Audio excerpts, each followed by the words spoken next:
এই যে 26,000-এর প্রায় 26,000 শিক্ষকের চাকরি বাতিলের কথা জানালো সুপ্রিম কোর্ট, কীভাবে দেখছেন গোটা বিষয়?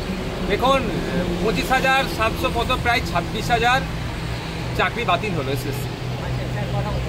এই বাতিলের সমস্ত দায়ভার রাজ্য সরকারকে নিতে হবে, এসএসসিকে নিতে হবে, পর্ষদকে নিতে হবে। কারণ মামলা তো আর একদিন থেকে হয়নি, হঠাৎ হয়ে যায়নি। হাইকোর্টের ডিভিশন বেঞ্চ যখন পুরো প্যানেলকে বাতিল করলো, যে কারণগুলো দেখিয়েছিল সেই কারণগুলোকে এড়িয়ে গিয়ে দোষটা ঢাকা দেওয়ার জন্য সুপ্রিম কোর্টে ছুটল। অবশেষে সুপ্রিম কোর্ট পুরো প্যানেলকে বাতিল করে দিল। এখন বলার বিষয় হচ্ছে, কিছু অযোগ্য অর্থের বিনিময়ে অবৈধ পন্থা অবলম্বন করে চাকরি নিয়েছে, তাদেরকে বাঁচানোর জন্য পুরো প্যানেলটাকে বাতিল করে দিল রাজ্য সরকারের, বাতিল করছে সুপ্রিম কোর্ট।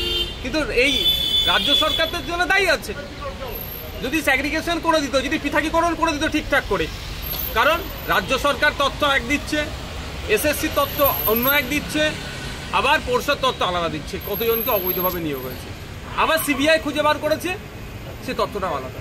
তাহলে এই যে হচপচ হয়ে যাওয়ার ফলে রাজ্য সরকার তার কিছু দলের লোকেদের চুরিটা ধরতে না দেওয়ার জন্য এই সমস্ত যারা খেটে খাওয়া শ্রমজীবী পরিবার থেকে উঠে এসেছে, মেধার ভিত্তিতে চাকরি পেয়েছে, বা অন্যান্য যারা মেধার ভিত্তিতে চাকরি পেয়েছে তাদেরকেও পুরস্কৃত করা হবে।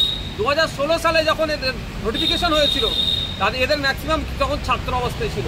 এখন এরা সংসদ ধর্ম করে এটা একটা সমাজে একটা প্রভাব তৈরি হয়েছিল। কিন্তু দুর্ভাগ্যের বিষয়, রাজ্য প্রশাসন, কিছু তৃণমূল কংগ্রেস পরিচালিত সরকার কিছু চোরকে বাঁচানোর জন্য ভালো মানুষগুলোকেও, যারা বৈধ পন্থা অবলম্বন করে চাকরি পেয়েছে, তাদেরকেও সন্দেহের চোখে ঠেলে দিল। এর জবাব রাজ্য সরকারকে দিতে হবে। আমি বলবো, যারা যোগ্য প্রার্থী ছিলেন তাহলে রাজ্য সরকারকে আপনারা জবাবদিহি করুন গণতান্ত্রিক পন্থাতে। ঠিক আছে।